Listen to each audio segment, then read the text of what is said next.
Cancer एक ऐसी बीमारी है जिसके बारे में सोचते ही हमारे दिमाग में एक खौफ सा बैठ जाता है। एक हेल्पलेसनेस सी आ जाती है ज़हन में।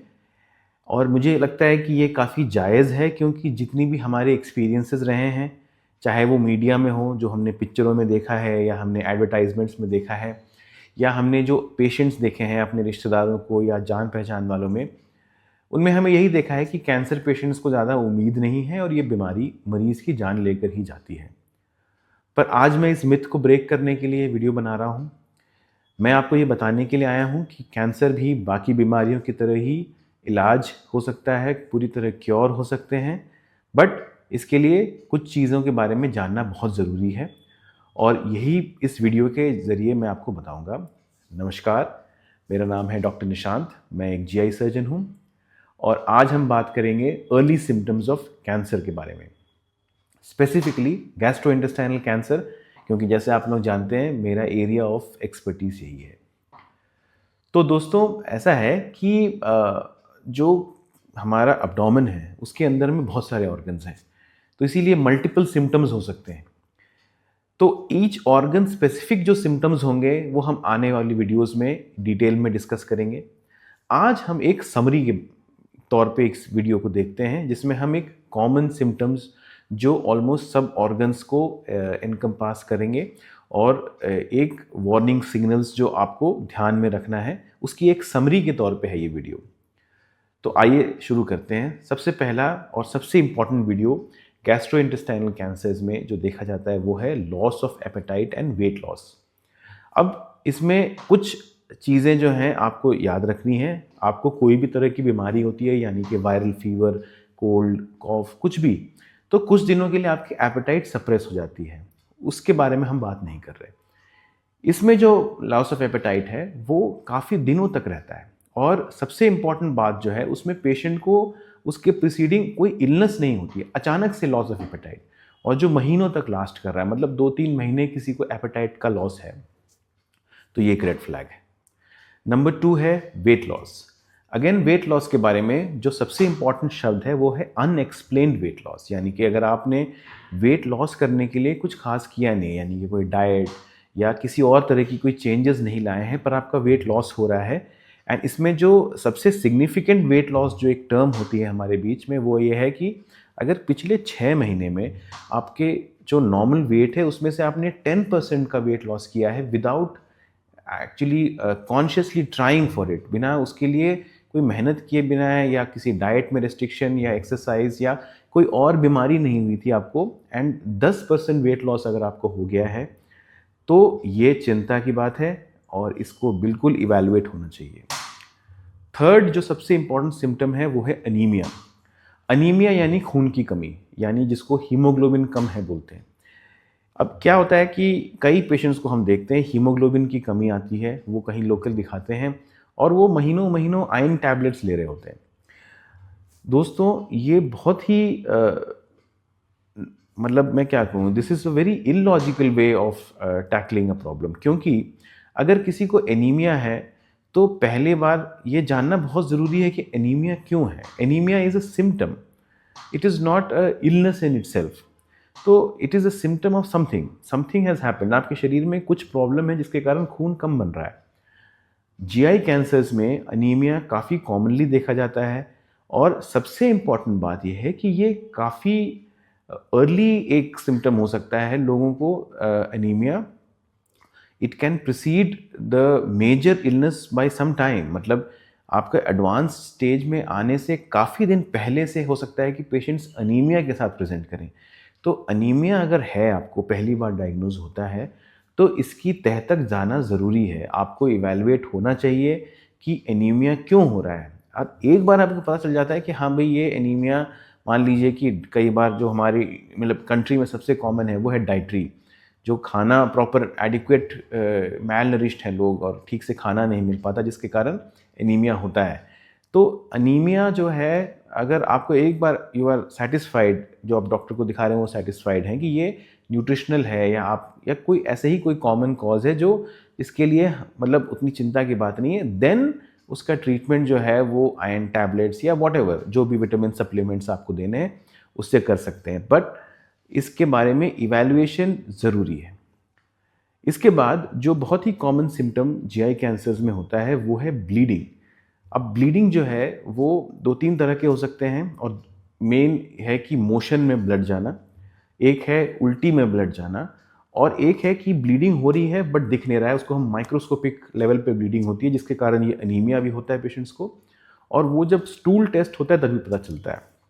तो एक अनीमिया इवैल्यूएशन में ओकल्ट ब्लड जो स्टूल में हम टेस्ट करते हैं ये एक बहुत इंपॉर्टेंट टेस्ट भी होता है जिसमें हम ये देखने की कोशिश करते हैं कि आपको माइक्रोस्कोपिक तौर पे तो खून नहीं गिर रहा। जो मोशन में ब्लीडिंग होती है उसमें भी जो देखने वाली चीज़ है वो है ऑल्टर्ड ब्लड का पास करना, यानी कि डार्क रेड में ब्लड हो रहा है या ब्लैक कलर में ब्लड जा रहा है, ये ज़्यादा इंपॉर्टेंट है। यूजुअली जो फ्रेश ब्लड पास होता है वो पाइल्स में पास होता है, ये बहुत कॉमन है। ट्यूमर में भी हो सकता है बट वो लेस डेंजरस है रादर देन जो बाकी हैं। अगर आपको डार्क रेड ब्लड क्लॉट्स या क्लॉट्स पास हो रहे हैं या काले रंग में खून पास हो रहा है तो ये एक डेंजर साइन है एंड आपको इवैल्यूएशन करवानी चाहिए। दूसरी एक बहुत इंपॉर्टेंट जो रेक्टल कैंसर्स में देखा गया है वो है कि पेशेंट को एक सेंसेशन होती है कि मोशन हो नहीं रहा है ठीक से, वो बार बार जाते हैं स्टूल्स के लिए, वहाँ ज़ोर लगाते हैं, थोड़ा बहुत कुछ होता है बट उनको एक फीलिंग रहती है हमेशा कि पास नहीं हो रहा है और कुछ है और ये सेंसेशन ट्यूमर के कारण है। तो ये इंपॉर्टेंट सिम्टम है। दूसरा, अगर आपके बाउल हैबिट्स में कोई चेंज आया हो, नया चेंज, यानी कि आपको नॉर्मली मोशन होता है 1 या 2 बार दिन में बट अब कुछ दिनों से आप देख रहे हैं कि आप कॉन्स्टिपेटेड रहने लग गए हैं और बीच बीच में आपको डायरिया हो जाता है, फिर कॉन्स्टिपेटेड रहते हैं। तो इसमें क्या होता है, कई बार ट्यूमर जो है आपके इंटेस्टाइन के जो वॉल के अंदर ग्रो कर रहा होता है और उसकी कैपेसिटी को श्रिंक कर रहा होता है जिसके कारण आपको प्रोग्रेसिवली कॉन्स्टिपेशन या कब्जियत हो सकती है। तो इसीलिए ये भी एक इम्पॉर्टेंट साइन है। और जो फाइनल बहुत इम्पॉर्टेंट साइन है वो है जॉन्डिस।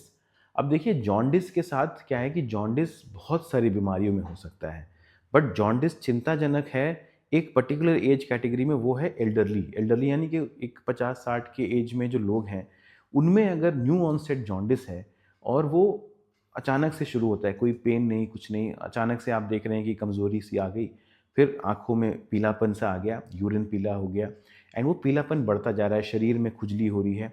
ये चीज़ आपको इग्नोर नहीं करनी है। इंडिया में इतने सारे ऑल्टरनेटिव थेरेपीज़ हैं, हमारे पास पेशेंट्स महीनों महीनों ऑल्टरनेटिव थेरेपीज़ में चले जाते हैं, कुछ दवाई खा रहा होता है, कोई माला पहन रहा होता है एंड ये जो इम्पोर्टेंट समय था हमारे पास डायग्नोसिस का इस ट्यूमर के लिए, वो आप लूज़ कर देते हैं इधर-उधर थेरेपीज़ में जाकर। अगर आपको जॉन्डिस होता है एंड भले ही ये ओल्डर एज ग्रुप इम्पॉर्टेंट है पर मैं कहूँगा किसी को भी जॉन्डिस होता है तो एक बार आपको इवैल्यूएट कराना चाहिए कि जॉन्डिस क्यों है, किस तरह का जॉन्डिस है। कई तरह के जॉन्डिस होते हैं, कुछ मेडिकली ट्रीटेबल होते हैं, कुछ सर्जिकली ट्रीटेबल होते हैं। तो एक बार हमें पता चल जाए कि हाँ, यहाँ पे ये जॉन्डिस है वो किसी इन्फेक्शन के कारण हुआ है या किसी मेडिकल डिजीज़ के कारण हुआ है और इसमें सर्जिकल कोई डिजीज़ नहीं है, यानी कि कोई ब्लॉकेज नहीं है जिसके कारण ये जॉन्डिस हो रहा है, देन वी आर रिलीव्ड कि कोई बहुत बड़ी संकट या कोई बहुत बड़ी विपदा आप पे नहीं आ रही। और फाइनली मैंने जॉन्डिस ही कहा था बट एक और सिम्पटम मैं कहना चाहूँगा, पेन। अगर पेन है आपको पेट में किसी एक पॉइंट पे और वो काफ़ी दिन से रह रहा है, देखिए हल्का-फुल्का पेन हम सब जानते हैं कि गैस का पेन हो गया या मस्कुलर पेन हो गया। ये सब पेन्स की एक स्पेशलिटी क्या होती है कि ये 2 दिन, 3 दिन, 4 दिन, हफ्ता भर इसके बाद ठीक हो जाते हैं। पर अगर आपको पेन महीना रह रहा है, 1.5 महीने से आपको पेन रह रहा है, तो ये साइन हो सकता है कि उस एरिया में कुछ वहाँ पे अनवांटेड एंटिटी ग्रो कर रहा हो और वो उधर के एरिया में नर्व्स को कंप्रेस कर रहा है या किसी और कारण से पेन कॉज कर रहा है। तो you should take medical advice. अब यहाँ पे सबसे इम्पॉर्टेंट चीज़ मैं आपको ये बताना चाहूँगा कि कई बार कुछ पेशेंट्स हैं जो एडवाइस लेते हैं बट वो सही जगह नहीं जाते। Please take specialist medical advice when you are thinking कि आपको कैंसर जैसी कोई बीमारी हो सकती है या आपको आउट ऑफ द ब्लू कुछ लक्षण हैं। क्योंकि कई बार जो नॉन स्पेशलिस्ट हैं वो जो कॉमन चीज़ें देख रहे हैं वो उन्हीं के बारे में सोच रहे होते हैं। तो जो ये बीमारियों से डील कर रहे हैं, जो day in day out in चीज़ों को देख रहे हैं, जब उनके पास जाएँगे तो वहाँ पे डायग्नोसिस मिस होने के चांसेस कम हो जाते हैं। आपके आसपास में जो भी हॉस्पिटल है, अच्छे हॉस्पिटल्स, चाहे वो गवर्नमेंट के हो या प्राइवेट के हों, जहाँ पर भी आपको लगता है कि यहाँ स्पेशलिस्ट केयर अवेलेबल है, आपके लिए अफोर्डेबल है, वहाँ ज़रूर जाएँ। और ऐसा नहीं कि आप कन्वीनियंस के तौर पर, बस एक होता है कि ना नेम से, एक हमारे घर के पड़ोस में जो डॉक्टर साहब हैं उनको तो हमने दिखाया था, क्योंकि क्यों ये मैं बोल रहा हूँ, मेरे पास ऐसे 2-4 पेशेंट्स हैं जिन्होंने कहा है कि हमने अपने लोकल डॉक्टर्स को दिखाया था जो घर के पास में थे, दवाई भी ले रहे थे, एंड वो महीने 4 महीने के बाद हमारे पास आते हैं, उस सिम्पटम को लेकर हमें पता चलता है कि कैंसर है और वो एडवांस स्टेज में जा चुका है। तो काफ़ी दुःख होता है कि एक ये पेशेंट है जिसने हेल्प लेने की भी कोशिश करी, पर क्योंकि सही जगह से हेल्प नहीं ली, तो आज उसका केस बिगड़ गया है। अब ये सब चीज़ें मैं आपको क्यों बता रहा हूँ? हमेशा मेरे हर वीडियो में ये कहना होता है कि मैं ये इन्फॉर्मेशन आपको डराने के लिए नहीं बताता। मुझे ये लगता है कि इन्फॉर्मेशन एम्पावर करेगी आपको। जो हम पेशेंट्स देख रहे हैं, जो डेली लाइफ में हम कई कैंसर पेशेंट से मिलते हैं, एंड जो एक कॉमन नैरेटिव है उन पेशेंट्स का जिन्होंने कैंसर के अगेंस्ट अपनी लड़ाई हारी है, वो यही है कि कैंसर डिटेक्ट करने में डिले हो गया, बहुत लेट हो गया। मेरे दोस्तों, अगर आप ये बीमारी समय पर पकड़ लेते हैं, ये सब सिम्पटम्स के बारे में जानेंगे तभी तो आप हेल्प लेंगे। तो अगर आप इसको समय में पकड़ लेते हैं, सही क्योर की तरफ चले जाते हैं, तो आज के डेट में मेडिकल साइंस इतना एडवांस हो गया है, इतनी सारी दवाइयाँ आ गई हैं, इतने सारे सर्जिकल प्रोसीजर्स आ गए हैं कि हम सेफली 80 टू 90% ऑफ कैंसर्स को अर्ली स्टेज में क्योर कर सकते हैं। Patients symptom free, disease free अपनी पूरी ज़िंदगी जी सकते हैं और इस बीमारी से बिल्कुल भी डरने की ज़रूरत नहीं होती। पर जो सैड पार्ट ये है, जो ट्रेजेडी यही है कि मरीज़ हमारे पास बहुत लेट आते हैं। एक बार ये बीमारी आपके पूरी शरीर को अपने चंगुल में ले ले, उसके बाद बड़ा मुश्किल हो जाता है ट्रीट करना। तो इसीलिए इन सब चीज़ों के बारे में जानिए, आप इन्फॉर्म्ड रहिए, और आई थिंक ये वीडियो आपको अच्छा लगा हो। अगर आप इन सिम्पटम्स से सफ़र कर रहे हैं या किसी और को जानते हैं जो ये सिम्पटम्स से सफ़र कर रहे हैं, तो उनको हेल्प लेने के लिए एडवाइस दें। आपको लगता है कि ये वीडियो और किसी को हेल्प करेगा तो प्लीज़ इस वीडियो को शेयर करें। और डिटेल्ड कैंसर, स्पेसिफिक कैंसर्स की वीडियो के साथ हम दोबारा आएंगे। तब तक के लिए नमस्कार। हमारे चैनल को लाइक करें, सब्सक्राइब करें ताकि और व्यूअर्स भी इन इन्फॉर्मेशंस को जान पाएँ। Thank you.